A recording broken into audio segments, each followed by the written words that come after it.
اسرائیل یہودی جو اپنے پیسے کی طاقت کی وجہ سے پوری دنیا پر راج کرتی ہے،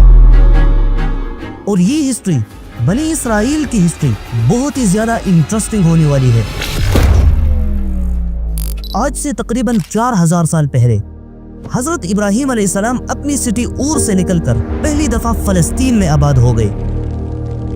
جسے اس زمانے میں کنعان کہا جاتا تھا۔ یہاں حضرت ابراہیم علیہ السلام کے 2 بیٹے ہوئے، اسماعیل اور اسحاق۔ اسماعیل علیہ السلام اپنی ماں کے ساتھ فلسطین سے نکل کر مکہ میں آباد ہو گئے، اور اسحاق علیہ السلام اپنے ماں باپ کے ساتھ ہی فلسطین میں ہی رہنے لگے۔ اسحاق علیہ السلام کے ایک بیٹے کا نام یعقوب تھا، جس کو ہم اسرائیل کے نام سے بھی جانتے ہیں، اور انہی کے اولاد کو، یعقوب علیہ السلام کے اولاد کو بنی اسرائیل کہا جاتا ہے۔ یعقوب علیہ السلام کے 12 بیٹے تھے، اور انہی بیٹوں کی وجہ سے بنی اسرائیل میں 12 خاندان بن گئے۔ یعقوب علیہ السلام انہی 12 بیٹوں میں سے سب سے زیادہ پیار اپنے بیٹے یوسف علیہ السلام سے کرتے تھے، اور اس کے بعد جو کچھ بھی ہوا وہ ہم سب بہت اچھی طرح جانتے ہیں۔ یوسف علیہ السلام کی وجہ سے یعقوب علیہ السلام کے سارے بیٹے اپنے ملک فلسطین کو چھوڑ کر اس وقت کی سپر پاور ایجپٹ میں جا کر آباد ہو گئے، اور ایٹ دا سیم ٹائم یہاں فلسطین میں آس پاس کے علاقوں سے مختلف قبیلے آ کر آباد ہو گئے، جن میں سے 2 قبیلے سب سے طاقتور اور بہت ہی فیمس تھے۔ جب بنی اسرائیل فلسطین کو چھوڑ کر ایجپٹ میں جا کر آباد ہو گئے تو کچھ ہی وقت بعد ایز یوزول بنی اسرائیل ایجپٹ کے سب سے زیادہ طاقتور اور رچ لوگ بن گئے۔ جب ایجپٹ کے فرعون کو اس کا پتہ چلا تو اسے سمجھ آ گئی کہ اگر بنی اسرائیل کی یہی پوزیشن رہی تو ایک دن وہ ہم سے ہمارا یہ سارا ایجپٹ چھین لیں گے، جس کی وجہ سے اس نے بنی اسرائیل کو اپنا غلام بنا کر ان پر ظلم کرنا شروع کر دیا، اور اگلے 400 سال تک بنی اسرائیل ایجپٹ میں فرعون کے غلام رہے۔ لیکن 400 سال کے بعد اللہ تعالیٰ نے انہی بنی اسرائیل میں اپنا ایک بہت ہی طاقتور پیغمبر بھیجا، حضرت موسیٰ علیہ السلام، جنہوں نے بنی اسرائیل کو فرعون کی غلامی سے نکال کر واپس اپنے ملک فلسطین کی طرف روانہ کیا۔ جیسے ہی بنی اسرائیل اس دریا کو کراس کرتے ہوئے سینا کی ڈیزرٹ تک پہنچے تو یہاں پر اللہ تعالیٰ نے بنی اسرائیل کو حکم دیا کہ اپنی زمین فلسطین پر حملہ کر کے اسے قبضہ کرو۔ لیکن جب بنی اسرائیل کو انہی طاقتور 2 قبیلوں کا پتہ چلا جو بنی اسرائیل کی نکلنے کے بعد فلسطین میں آباد ہو کر مضبوط ہو چکے تھے، تو بنی اسرائیل نے اللہ تعالیٰ کا حکم ماننے سے صاف انکار کر دیا، اور موسیٰ علیہ السلام سے کہا کہ ہم تو اس زمین پر قدم بھی نہیں رکھیں گے یہاں تک کہ یہ قبیلے خود ہی اپنی مرضی سے یہاں سے چلے جائے، اور یا آپ اور آپ کا رب جا کر لڑو، ہم کبھی ان سے لڑائی نہیں کریں گے۔ بنی اسرائیل کی انہی باتوں کی وجہ سے اللہ تعالیٰ ان پر سخت غصہ ہوا اور ان سے کہا کہ سن لو، فلسطین کی زمین تمہارے لیے حرام کر دی گئی ہے، اور اب تم اس صحرا میں ہی بھٹکتے رہو یہاں تک کہ تم میں سے ایک نافرمان کی یہاں قبر نہ بن جائے۔ اور ایسا ہی ہوا، اگلے 40 سال تک بنی اسرائیل کی یہی نافرمان جنریشن بالکل ختم ہو گئی، اور بنی اسرائیل کی اگلی جنریشن جو موسیٰ علیہ السلام کی سپورٹ میں بڑی ہوئی تھی، اور ان کا مائنڈ سیٹ بنی اسرائیل کے پرانے جنریشن سے بالکل اپوزٹ تھا۔ اسی لیے بنی اسرائیل کی اس نئی جنریشن نے طالوت کی لیڈرشپ میں فلسطین پر حملہ کرنے کا فیصلہ کیا، اور جیسے ہی یہ دونوں فوجیں ایک دوسرے کے آمنے سامنے ہوئی تو جنگ سے پہلے بنی اسرائیل کی فوج میں ایک ینگ لڑکے نے وہاں سب کے سامنے دشمن کے سب سے بڑے جنرل جالوت کو بہت ہی آسانی سے ہرا دیا، اور اس لڑکی کا نام تھا داؤد۔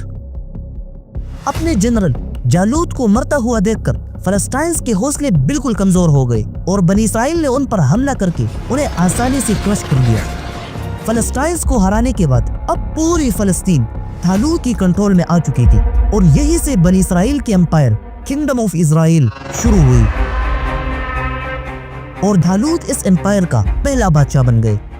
طالوت کی وفات کے بعد حضرت داؤد علیہ السلام اسرائیل کا نیا بادشاہ بن گئے۔ داؤد علیہ السلام نے بادشاہ بنتے ہی فلسطین میں جروسلم کو اپنا کیپٹل بنایا، اور آنے والے سالوں میں بنی اسرائیل کے اس امپائر کو اور بھی بڑھا دیا۔ داؤد علیہ السلام چاہتے تھے کہ وہ بنی اسرائیل کی عبادت کے لیے ایک بہت بڑی مسجد بنائے، لیکن مسجد بنانے سے پہلے ہی داؤد علیہ السلام وفات ہو گئے۔ داؤد علیہ السلام کی وفات کے بعد ان کے بیٹے سلیمان علیہ السلام اس امپائر کا نیا بادشاہ بن گئے۔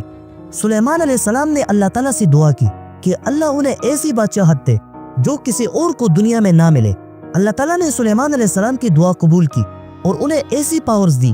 کہ وہ صرف انسانوں پر ہی نہیں بلکہ ہواؤں، جنات اور جانوروں پر بھی حکومت کرنے لگے، اور اسی پاورز کو یوز کر کے سلیمان علیہ السلام نے کنگڈم آف اسرائیل کو آنے والے سالوں میں اور بھی بڑھا دیا،